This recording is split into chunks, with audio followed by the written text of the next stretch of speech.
Hey, it's Tucker Carlson. The Biden administration arrested Donald Trump this afternoon. They had him arraigned and fingerprinted in a Miami courthouse like the accused felon he now technically is. These were the first steps in a process that is designed to put Donald Trump behind bars for the rest of his life. Cable news carried every moment of it live. It's unprecedented, they told us, with what looked like shock. But they weren't shocked. They knew this was coming. Everyone who's paid attention knew it was. What just happened was always going to happen. It's been inevitable since February 16th, 2016. That's the day Donald Trump made a blood enemy of the largest and most powerful organization in human history, which would be the federal government. Despite what you may remember, it wasn't anything that Trump had said about immigration or trade with China or rapists from Mexico. Those are the stories that dominated the headlines that year. Trump's a racist, they screamed. Stop him. But inside Washington, that was just noise. None of it really rated. Identity politics doesn't mean much to permanent Washington. What matters, then and now, is foreign policy. The invasions and occupations and proxy wars. The decisions that determine which global populations will thrive and which will die. The policies that come with trillion-dollar price tags. The ones that, over time, have made the counties around D.C. the richest suburbs in the world. In Washington, that's what actually matters. And it's obvious when you look carefully. When there's a debate about anything else, for example, the debt ceiling, both sides take their assigned positions and they start yelling. But when Congress decides to start a war, no matter how foolish or counterproductive or obviously disconnected from America's core interests that war may be, when that happens, the leaders of both parties automatically jump behind it like circus clowns. And then they stay there, sometimes for decades. They defend that war relentlessly against all evidence until somebody finally rings the all-clear bell and they can begin to admit that actually, maybe it wasn't such a great idea. We meant well, but it just didn't work out. The good news is we've learned a lot of important lessons. In the end, they usually do say something like that, but only after emotions have cooled and the damning details have begun to fade from collective memory. It's an apology that's not actually an apology, much less repentance, and it's years too late to matter in any case. But until then, that's all you're getting. Until then, no dissent is allowed. That's the first rule of Washington. But somehow, Trump didn't bother to follow it.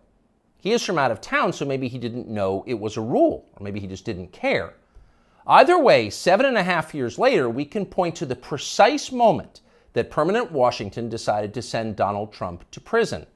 Here it is. It's from the Republican candidates debate in Greenville, South Carolina. We should have never been in Iraq. We have destabilized the Middle East. They lied. Okay. They said there were weapons of mass destruction. There were none, and they knew there were none. There were no weapons of mass destruction. All right. We should never have been in Iraq, Trump said. We destabilized the Middle East. Now, by the time Trump said that, a lot of Republican primary voters were starting to reach the same conclusion. How could they not? But it was the next line that doomed Trump to today's arrest. They lied, he said. There were no weapons of mass destruction, and they knew there were none. Now, when he said that, a few in the crowd booed. Most just sat there in silence, stunned. Can he say that? Well, he said it anyway. And by saying that, he sealed his fate. That was the one thing you were not allowed to say, because it implicated too many people on both sides, which on this topic is really just one side. Hillary Clinton was guilty of it, but so was Paul Ryan. All of them were guilty. They all knew, they all lied. And to a person, they hated Donald Trump for exposing them. After that, it was pretty clear that even if he did get elected president, Trump was going to have a very hard time controlling the federal government he was supposed to be in charge of. Most of permanent Washington decided that thwarting Trump was the single most important mission in their lives. Everything depended on it. Many of them said so publicly. But others didn't say so publicly. In fact, the stealthier ones took another path. They ran toward Trump, not away from him. They sucked up to him. They ingratiated themselves with the man they intuitively understood was susceptible to flattery, which Trump is. And they did this in order to subvert his new administration from the inside. There were a number of these, and you could spot them immediately. They were flatterers. Invariably, the ones who flattered Trump the most hated him the most and disagreed the most strongly with his views. You saw them in the hallways of the White House and at press conferences. They were there slobbering over their boss with elaborate self-abasement, as if they were addressing a monarch or a god. It was a scene from the Ottoman court. It was filthy and decadent, and it was false. Mike Pence, Nikki Haley, Mike Pompeo, Lindsey Graham in the Congress. They all called Trump a visionary genius up until the moment he lost power. And then they unsheathed their real agenda, as always the neocon war agenda, and they piled on with maximum force. Here's Mike Pompeo, for example, on Fox News this morning. President Trump had classified documents where he shouldn't have had them, and then when given the opportunity to return them, he chose not to do that for whatever reason. When somebody identifies that, you got to turn them in. And so that's inconsistent with protecting America's soldiers, sailors, airmen, and Marines. And if the allegations are true, some of these were pretty serious, important documents. And so that's wrong. May future historians hoping to unlock the mysteries of late Empire Washington study that clip, because it will reveal everything. That very same Mike Pompeo, the one who's sneering at Donald Trump on TV this morning, that guy served Donald Trump as both CIA director and as Secretary of State. Those are the two most powerful jobs in the federal government. And as he worked in those jobs, Pompeo promised, in fact, he swore, to support the president's agenda. Why? Because that's the way a democracy works. You vote for a candidate in the belief that his appointees will carry out the policies that you voted for.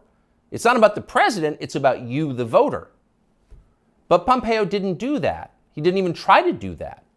In fact, he undermined Trump's often stated commitment to peace and non-intervention abroad at every turn. His every waking hour was devoted to fomenting war in some faraway foreign country or other. Iran, Syria, Russia, North Korea, the list goes on. But rather than telling Trump that he disagreed with his ideas, as a man would, Pompeo toadied up to Trump, a man he despised, in the oiliest, most over-the-top way imaginable. Ask anyone who worked in that White House at the time. Who is the appointee most likely to tell Donald Trump on a daily basis that he was handsome, virile, sleek, and powerful? Mike Pompeo. That will be the consensus answer. Those of us who saw firsthand Pompeo's relentless kowtowing will never forget it. It was indelibly repulsive. No one with self-respect could do something like that. But Mike Pompeo did it effortlessly, with relish and verve. Now, this same person is telling Fox News viewers that he fears for the safety of our military, our soldiers, sailors, airmen, and Marines, in the approved phrase, because Donald Trump took some classified documents home and didn't immediately return them to the National Archives? What a lie that is. Mike Pompeo knows that's a lie. He spent his entire life in Washington. Washington is a city where internal memos about Labor Day are classified because everything is classified. Your government has classified more than 1 billion federal documents, most of them boring and pointless and a danger to no one, and locked them away in secret where you can't see them because you may be an American citizen, but not really, and therefore you don't have the necessary clearances to know what's going on. And by the way, none of this is done in order to make America safer, any more than COVID restrictions were designed to keep you healthy. No, it's a caste system. That's the point. And you're the untouchable in this hierarchy.